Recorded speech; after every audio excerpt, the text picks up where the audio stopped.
the fact. But usually we go live right away, because if we don't, we never end up uploading that information we want to look, edit, and take a long time. Yeah.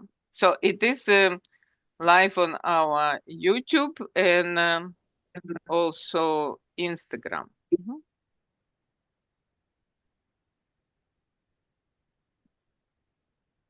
I think we already live, so Una, you can start. Yeah. Sure. So,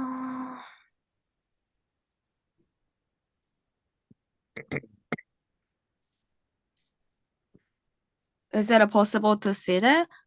Yes. Can you we see can. this one? Okay, okay. Yeah. Yeah. So, like today, nice to meet you. My name is Yuna Nishizawa, and I'm I'm doing internship in here as marketing assistant, and I came from Japan. Nice to meet you. And today, I will talk about the organizational chart in the company and why it's important and how it helps us understand areas of its responsibilities.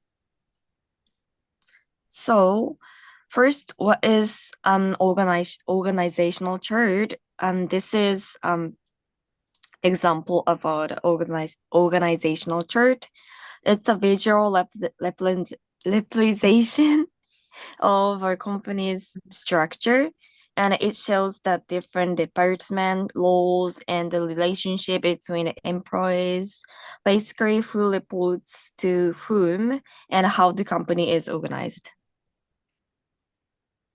And why this is important? There are three main reasons. First, it helps everyone understand their position and task and no confusion about who does what.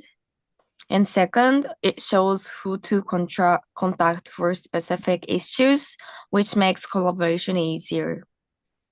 And third, leaders can use it to manage teams more efficiently, keeping track of who is responsible for each area.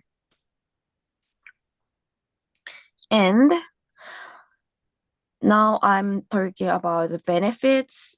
An organizational chart are useful because they help new employees understand their company's structures quickly, and they can see who they report to and who they will work with, and support project management by identifying key teams members and their roles, making it easier to assign tasks and adapt to company goals. As the company expands, the chart can be updated to reflect new roles or department.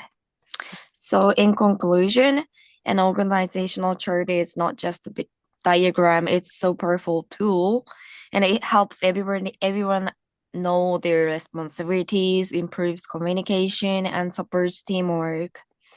And by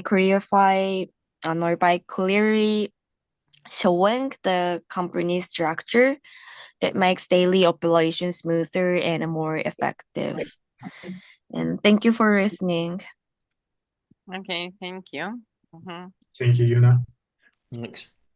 And today we have guest, mortgage broker Svitlana from TD Bank, and she can answer any of your question, guys. So now the question time.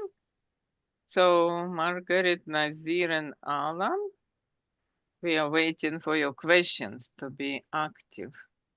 Okay, so while we are thinking about questions, I just want to maybe say, well, like, who am I? I'm a mortgage specialist at TD. I help clients with purchases and also anything to do with their existing TD mortgage, like if they're looking to refinance or get HELOC out from equity of their home.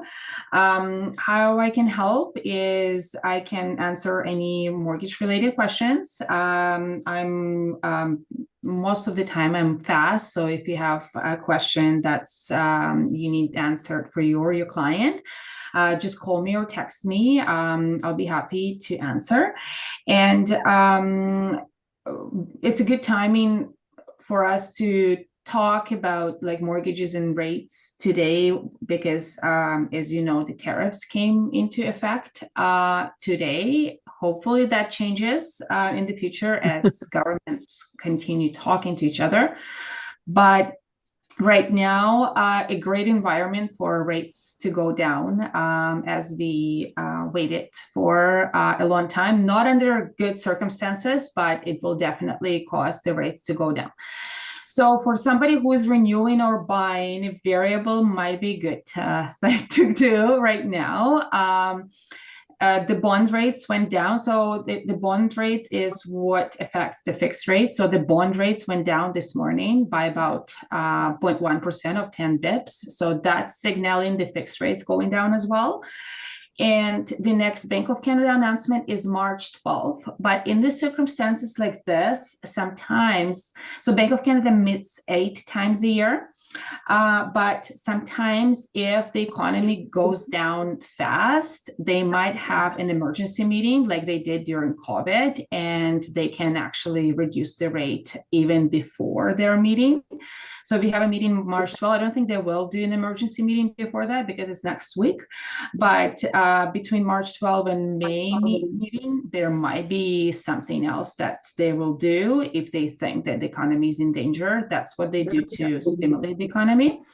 So we're not sure what's going to happen with rents, but definitely if tariffs in place for a long time, then some people might lose their jobs. So a lot of industry might be hurting, like lumber or trucking business, or businesses where clients work at importing businesses that are connected to exports or imports from US and to US. So just something to be aware of in the coming months. But if you have any questions, I'll be happy to answer. So if a landlord thinking they get good tenant with a good job, it's maybe not so, yeah, depends on a category. So which more, can you give more details? Which category is more at risk? So right now, right now the tariffs are 25% on all goods coming to US and 10% on energy. So oil, coal, gas, that's energy. So that's a bit lower tariffs, and everything else is 25%. So a lot of businesses that are connected to imports and export will be hurting in a way that the tariffs will cause the prices to go up, and the consumers might or might not bear might not pay that price. So the businesses might experience some layoffs just to kind of mitigate the risk of them going under. So that's trucking businesses that export, import goods and services to US and from US, because Canada is imposing tariffs as well in return to the tariffs from US. So like truckers who are in between provinces, they're okay, but truckers who are truckers for oil are okay, but truckers for like export import, like truckers who travel to US to deliver goods, there might be some layoffs there. Then lumber industry who exports lumber to US might get layoffs as well. So for now, it's only like those industries where you know that clients are in trucking business and international trucking company, and if you hear that the clients are in like export import company or business, that's or if the clients like get paid in US dollars, if they're IT people is okay, but I mean anything to do like with like cross-border like trades or travel or moving of the goods. Thank you.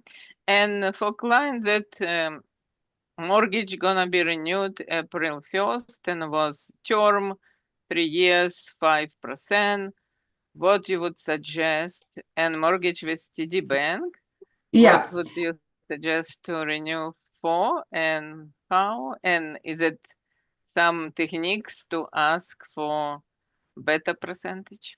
Yeah, so actually good question. So first of all, like when you come to renew your mortgage, they're like a girl who you ask for a date. They never say yes at the first time.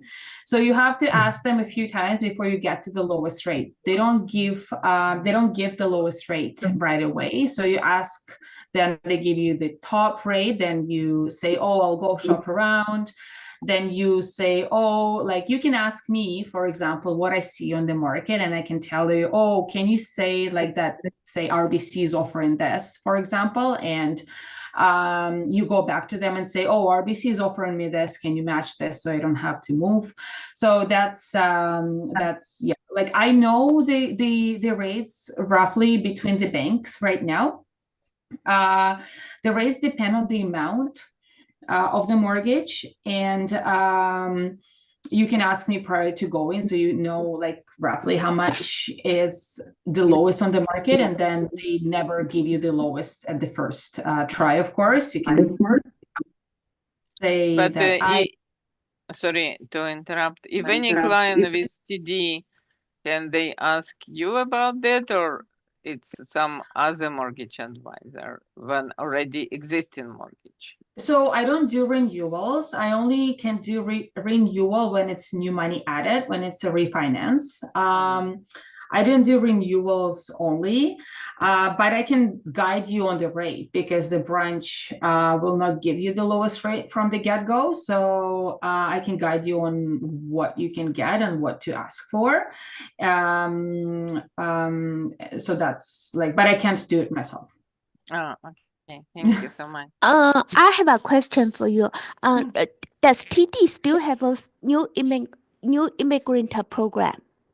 Yeah, we do. So the new immigrant program is for people who has 30 to 35% down payment, have been in Canada for less than 5 years. So we have the ability to use a bit higher income for them. If new immigrant has less than 20% down payment and is willing to use the insured program, then like we don't, because it's the insurance that you also have to get approval with. We can't do any exceptions on income for that. So the first time home buys, does TD have incentives? For the first time home buyer, we have incentives for everyone. Like we have cash bonus that the clients get when they get the mortgage. The first time home buyer, at TD specifically, we don't have, but we do follow whatever the government offers for first time home buyers. That's the ability to open first home savings account. And also 30-year amortization for insured deals. So insured mortgage, when you get less than 20% down payment, you can do 30-year amortization if you're a first-time home buyer. So 30, we do. 30 year. Okay. Thank you. Yeah, you're welcome. Which branch? I'm mobile. So you're mobile. I work on the phone. I work in all Canada because I don't need a license. I'm not licensed. So I can work anywhere in Canada. So I have clients in Alberta, in Manitoba, in Quebec. So we're in Canada. Could you please share your business card with Natalia? Natalia could share with us. Yeah, of course. Thank you. Yeah, I have a question. Yeah. You were speaking earlier of truckers. Do you think that they have any concerns about the not only the tariffs, but now we're also going to get a 20% carbon tax as well? Carbon tax, that's Canadian. Like, I mean, 1 month from today. I don't know. I don't think they're going to impose the carbon tax though.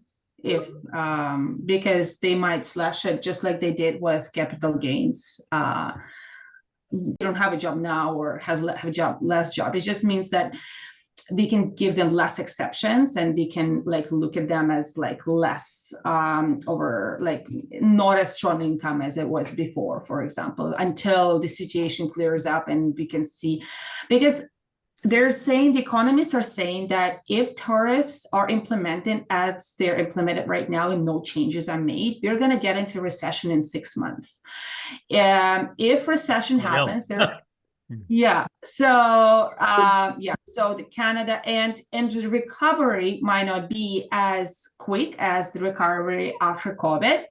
Yeah. But it again also depends on how long the tariffs are implemented for, and to what extent. Sometimes, like knowing Trump, he likes to implement tariffs, but then they reduce the tariffs over time, like during the first year as they negotiate with the government. So hopefully he reduces the tariffs. We're still going to get into recession, but it will be not as severe one and not as fast.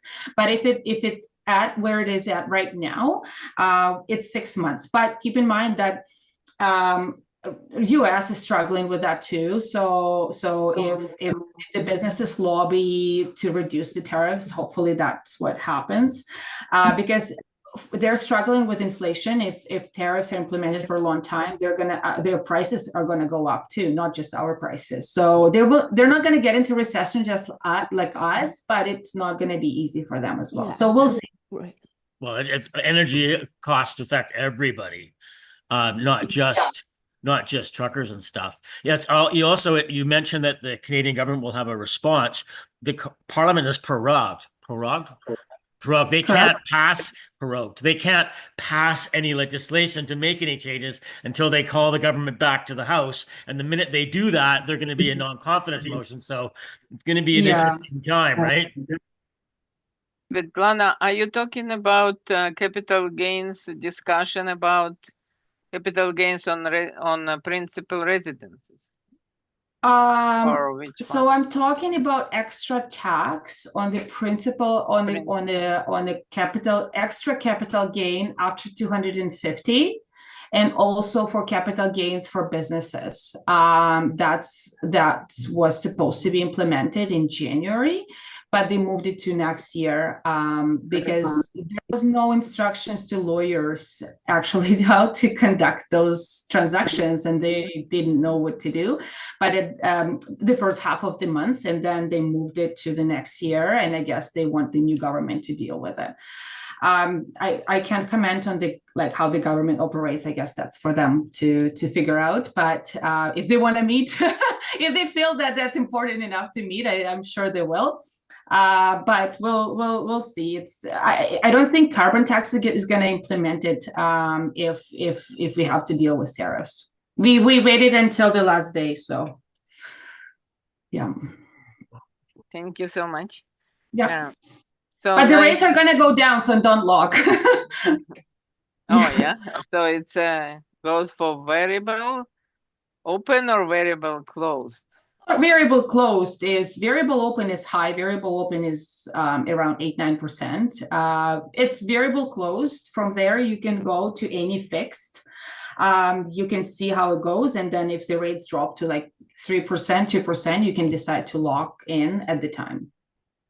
And what term are you suggesting if it is April 1st renewal? For variable rate, they mostly renew it into 5-year variable. And then 5-year variable, you can either keep it at the 5-year variable or lock it once they. So this is what happened in COVID, right? When they dropped the rates, people were dropping their mortgages, paying penalties, and relocking themselves into the lowest rate. So that's what you can do, but without having to pay the penalty if the rate goes down by a lot. Then when we're at the bottom, we'll probably bottom late this year or beginning of 2026. That won't be, if you're staying in the property, might be a good time to lock because they can't go down forever. They will start going up. So beginning of 2026 might be a good time to lock into a fixed term and enjoy the 5 years of low rates. And if it is variable closed with TD, it is 3 months penalty if they kind of, yeah. Yeah. So it's not bad, right? Mhm. And how this 3 months penalty calculating? It just 3 months, or it depends on how? So you take the mortgage amount, you get your interest rate, so you multiply that by for example, if your rate is 5%, so you take the mortgage amount, multiply that by 0.05, so that's your interest for the year, and you divide it by 4. So because there's 4 quarters in a year, so you divide it by 4, and that's roughly how much your penalty is going to be. So if, for example, mortgage 100,000, how much would be penalty? So if 100,000 for 5%, that's $5,000 per year. You divide it by 4, so your penalty will be 1,250. So it's good, not much. But again, like you have to calculate at the time, because if the rate is lower at the Just time of renewal. Yeah. Thank you so much. And I guess last question, what would you Here's like another to- question. I think I missed something, or it was a mistaken. You said if there is a 100 grand mortgage, yeah, 100 grand or 1 million? No, it's just an example. So Yeah, I know. Yeah, How much was 100,000. Yeah, we say So- 100 gram as an example. You can Okay, say 1 million. if it's 100 grand mortgage, the penalty would be around 20 grand. Correct? No. 3 months. No, so $100,000 mortgage. If your interest rate is 5%, then your interest per year is 5,000, right? Which is 5% of 100,000. That's 5,000 that you'll have to pay over the year in mortgage. And then to figure out the penalty, you divide this $5,000 over 4, which is 4 quarters, because we do the 3 months interest, which is it's 4 times of 3 months interest in the year. So you divide it by 4, and then that's going to be a penalty. Penalty for closing the mortgage, if in case For of breaking, yeah. Yeah, 3 months pay. So basically, it's 3 months payment, correct? Yeah. No, not 3 months payment. 3 months interest. Interest. Okay. Sorry. Yeah. Have a good day. You don't need to, like, if you're breaking the mortgage, you're not like you don't have to make the payment after that, but you do have to like pay the penalty of interest. Yeah. Yeah. I know.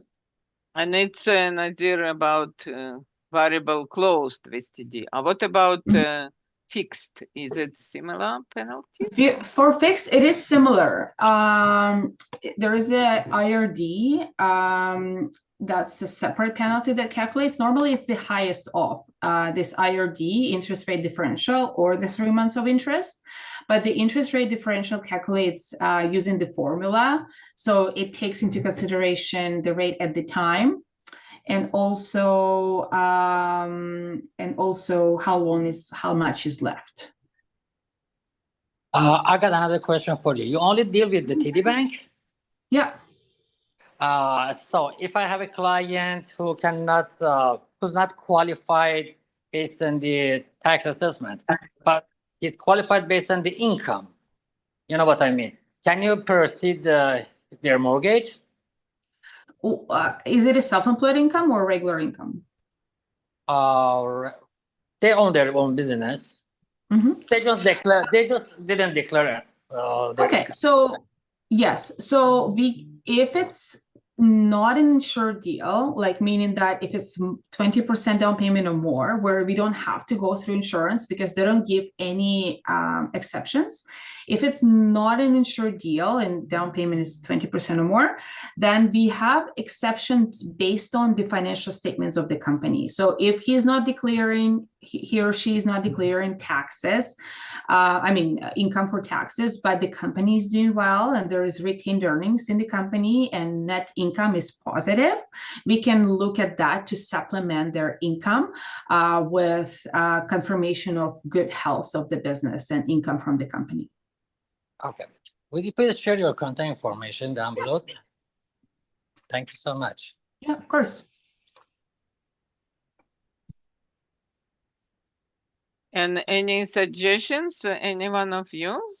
Svitlana can do next time presentation with the slides. Yeah, if you have topics in mind, I can.